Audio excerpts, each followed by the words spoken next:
आप सभी को नमस्कार। जैसा कि हमने पिछली वीडियो में कहा था कि जो आरओ यारो का पेपर है उसमें फाइनल सिलेक्शन में कोई निर्णायक भूमिका निभा सकता है तो वो है निबंध। और ये जो निबंध है मैंने आपको पहले भी बताया था कि ये एक दिन में या एक महीने में सीखने की चीज नहीं है।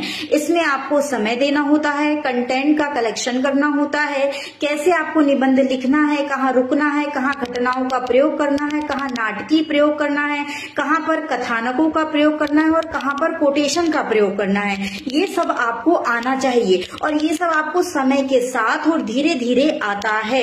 ठीक है, तो सबसे पहले उसमें मैंने आपसे ये कहा था कि आप एक काम करिएगा, अपने लिए सबसे पहले अपने टॉपिक चयन कर लीजिए।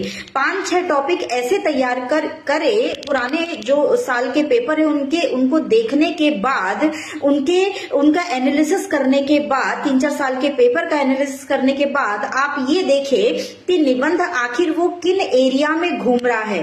हालांकि मैंने देखे हैं तो मैं अपने देखे अनुसार बताऊं तो आपके आरओ यारो के पेपर में निबंध का जो क्राइटेरिया उसने बना के रखा है, एक तो विज्ञान से रिलेटेड पूछेगा, विज्ञान या फिर विनाश की भूमिका में या कारक की भूमिका में या मानव के दृष्टिकोण से विज्ञान की क्या है, क्या विज्ञान मानवीय सभ्यता को पीछे धकेल रहा है। इस तरीके के कई टॉपिक आपको विज्ञान से रिलेटेड मिल जाएंगे और यहाँ से अगर आपने 2 या 3 टॉपिक विज्ञान से इस प्रकार से रिलेट करके तैयार कर लिया तो आपका एक निबंध तैयार हो जाएगा। इस प्रकार आप सभ्यता, संस्कृति, समाज से रिलेटेड, उन पर भूमंडलीकरण का प्रभाव, वैश्वीकरण का प्रभाव, इन सब से रिलेटेड एक निबंध यहाँ से रेडी कर सकते हैं, क्योंकि ये भी कंपलसरी है। कम से कम ये वाला भी एरिया पोर्शन जो है वो निबंध में आपको काम आता है और अगर आप यूपी पीसीएस की तैयारी कर रहे हैं तो साथ में उसमें भी काम आ जाएगा आपको। ठीक है, इसके अलावा पर्यावरण पैठ है, आपदा पैठ है। आपदा पर्यावरण से ही कहीं ना कहीं देखा जाए तो जुड़ी हुई है, पर्यावरणीय प्रकोप ही है जो हमको आपदा के रूप में देखने को मिलता है। तो आप एक आपदा या पर्यावरण से संबंधित एक निबंध जरूर तैयार करें, क्योंकि जब ऐसा हो कि अगर आप वहां फंस जाए, एग्जाम हॉल में फंस जाए कि आपको और किसी टॉपिक से अच्छे से निबंध नहीं बन रहा है या जिसमें पर्यावरण वाला पोर्शन है वहां पे अन्य ऐसे पोर्शन है जिसमें आपको निबंध नहीं बन रहा है, तो आप पर्यावरण को ले सकते हैं। क्योंकि ज्यादा कठिन में जाने से बेहतर है कि आप आसान का चयन करें और उस आसान को बेहतर तरीके से प्रस्तुत करें। ऐसा नहीं कि अगर आप आसान विषय का चयन करते हैं तो आपको नंबर नहीं मिलते, ये एक भ्रम है। इस भ्रम को हटा दीजिएगा। कठिन विषय में उल्टा सीधा लिखने से बेहतर है आसान विषय में बेहतर ढंग से आप लिखें। ठीक है, तो इस प्रकार आप इस तरीके से विषयों का क्या कर सकते हैं, चयन कर सकते हैं। नक्सलवाद, आतंकवाद पर भी निबंध आते रहे हैं तो यहाँ से भी आप किसी एक विषय का क्या कर सकते हैं, चयन कर सकते हैं। तो ऐसे कुछ 5-6 एरिया है जिनको आप निबंध के लिए क्या कर सकते हो, तैयार कर सकते हो। तो क्या करें, सबसे पहले अपने विषय का चयन करना है। और एक बात और याद रखना, निबंध में भाषा को बहुत ज्यादा कठिन बनाने की आवश्यकता नहीं है। भाषा को एकदम सरल, सहज और सामने वाले के समझने अनुसार रखें। अच्छा, निबंध चूंकि आपको लंबे शब्दों में लिखना होता है, ज्यादा लिखना होता है और निबंध में होता यह है कि अगर आप शुरुआत में कठिन भाषा या उच्च स्तरीय भाषा का प्रयोग अगर आप कर भी लेते हैं तो उतने लंबे समय तक आप उस उच्च स्तरीय भाषा को बनाए रखना एक विद्यार्थी के लिए उस एग्जाम हॉल के प्रेशर में थोड़ा सा कठिन हो जाता है। थोड़ा क्या मैं कहूँ, बहुत कठिन हो जाता है। इसलिए अपनी भाषा को कठिन बनाने के बजाय अपने कंटेंट पर ध्यान दे।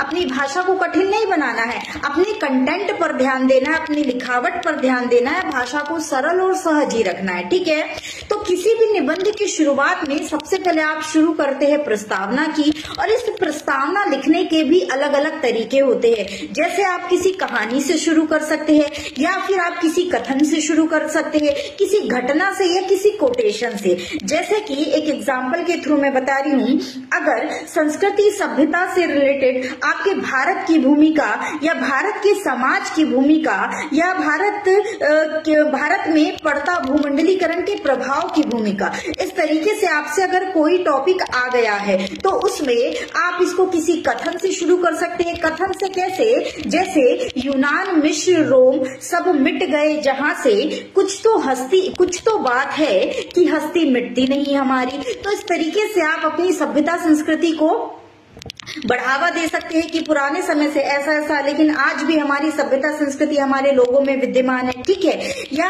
आप किसी कोई घटना को कहानी, कोई घटना को कविता के तौर पर प्रस्तुत कर सकते हैं, जैसे कि ये भूमंडलीकरण और समाज से रिलेटेड है। जैसे कि मशीन की खटर पटर से उठ गया मेरा मुन्ना और रात भर नहीं सो पाया क्योंकि उसने माँ की लोरियां नहीं सुनी थी। आजकल आप देखते हैं महिलाएं भले ही माँ बन जाती है, लेकिन उसके बावजूद क्या करती है, लेट नाइट पार्टियां कर रही है, डिस्को में जा रही है, क्लबों में जा रही है, अपने बच्चे को किसके सहारे, आया के सहारे या किसी काम वाले के सहारे छोड़ करके जा रही है। रात रात भर अपने बच्चे से नहीं मिलती है, दिन दिन भर अपने बच्चे से नहीं मिलती है, बच्चा अपनी माँ के लिए तड़पता है। तो ये सब किसका प्रभाव है? हमारा समाज जो चेंज हो रहा है, हमारे समाज में जो बदलाव आ रहा है, ये सब उसी का तो प्रभाव है। तो इस तरीके से आप छोटे छोटे बिंदुओं को या तो कविता के तौर पर या तो किसी कथानक के तौर पर दे सकते हैं।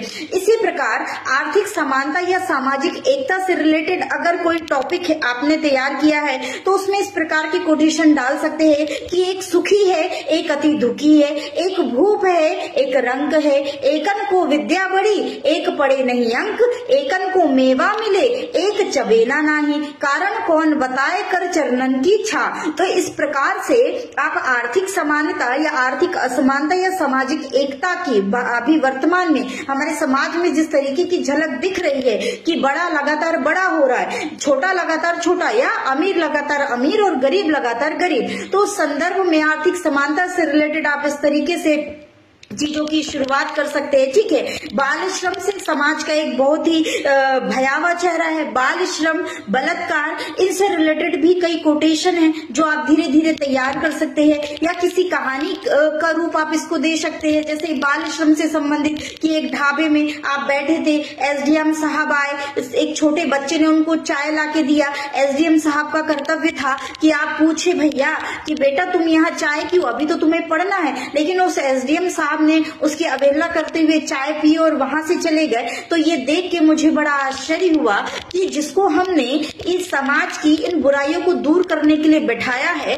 जब वही इन सब चीजों पर ध्यान नहीं देंगे तो आखिर कौन ध्यान देगा। तो इस तरीके से आप विभिन्न प्रकार की कहानियों, कथनों के माध्यम से अपने जो निबंध है उसमें चार चांद लगा सकते हैं। पर्यावरण से संबंधित भी अगर आपसे पूछा जाए तो आप कह सकते हो, धूप का जंगल नंगे पाओ, एक बंजारा करता क्या, रेत का झरिया रेत के झरने प्यास का मारा करता क्या, बादल बादल आग लगी थी छाया तर से छाया को, पत्ता पत्ता सूख चुका था पेड़ बेचारा करता क्या। तो इस तरीके से जब आप निबंध में इस तरीके की कोटेशंस का, इस तरीके की कविताओं का प्रयोग करते हैं तो आपका निबंध एक बेहतर परफॉर्म करता है और उस संदर्भ में आप लिखने की भी स्थिति में हो जाते हैं। विज्ञान से रिलेटेड अगर आपसे पूछा तो आप आइंस्टीन की कथन डाल सकते हो कि धर्म के बगैर, धर्म या विज्ञान से रिलेटेड भी आता है निबंध, तो उसमें आप बोल सकते हो धर्म के बगैर विज्ञान लंगड़ा है और विज्ञान के बगैर धर्म अंधा है, इस प्रकार से। या विज्ञान अभिशाप है या वरदान, ये तो पूछा ही गया है आरों में। तो संसार में कोई भी वस्तु ना अच्छी होती है ना बुरी होती है, मानव बुद्धि उसे अपने लिए हानिकारक भी बना लेती है और लाभदायक भी बना लेती है। तो इस तरीके से विज्ञान विकास या वरदान के संदर्भ में आप ये चीजें डाल सकते हैं। या एपीजे अब्दुल कलाम जी का कथन है, विज्ञान मानवता के लिए खूबसूरत तोहफा है, हमें इसे बिगाड़ना नहीं चाहिए। तो इस प्रकार से आप क्या कर सकते हैं, कथनों का चयन करके अपने जो निबंध है उसको रोचक बना सकते हैं, ठीक है। बहरहाल अगर आप हमारे व्हाट्सएप ग्रुप से जुड़े हुए हैं तो उसमें मैं कुछ निबंध डालूंगी, तो अगर जो लोग नहीं जुड़े हैं वो भी जुड़ जाए, जिससे कि क्या हो कि जब मैं कोई निबंध, कोई टॉपिक, उसमें मेरे पास कई निबंध लिखे हुए हैं, मतलब मैं कई निबंध लिखते रहती हूँ, तो उससे रिलेटेड मैं आपसे जो मैंने लिखा हुआ है वो मैं आपको डालूंगी। आप उसको देखिएगा कि कैसे हम प्रस्तावना उठाते हैं, कैसे बीच में हम कोटेशन का प्रयोग करते हैं, या प्रस्तावना में ही हम कोटेशन उठाते हुए या किसी कविता को उठाते हुए हम इसका प्रयोग करते हुए चलते हैं, और किस प्रकार से हम उपसंहार तक आते हैं। अच्छा, एक चीज याद रखना, उपसंहार भी बहुत जरूरी होता है आपके, किसके लिए, तो आपके निबंध के लिए, क्योंकि जो उपसंहार है उसमें आप कोई क्वेश्चन मार्क वाला या कोई क्वेश्चन खड़ा करने वाला कथन कभी भी प्रस्तुत मत करिएगा। उपसंहार हमेशा हमेशा प्रोत्साहित करने वाला और आशावादी होना चाहिए। तो अभी तो हमने प्रस्तावना की बात की, मैं कुछ निबंध आपको भेजूंगी व्हाट्सएप ग्रुप में, अगर आप नहीं जुड़े हैं तो जुड़ जाइए। उसके बाद किसी दिन उपसंहार कैसे देना है और उपसंहार में किस प्रकार से हमको कथनों का प्रयोग करना है, इसकी भी मैं चर्चा करूंगी। आज के लिए बस इतना ही। अगर आपको ये जानकारी अच्छी लगी हो और आपकी तैयारी में ये थोड़ा भी मदद कर रहा हो, ये चीजें जो मैं आपको बता रही हूँ, तो आप कृपया करके पेज को फॉलो करें, लाइक कर लीजिएगा और हमारे ग्रुप में जुड़ जाइएगा, ताकि आपको इससे संबंधित और जो जानकारी है, बेहतर आपको लिखे हुए नोट्स, ये सारी चीजें आपको समय समय पर मिलती रहे। बाकी आप सभी का बहुत बहुत धन्यवाद।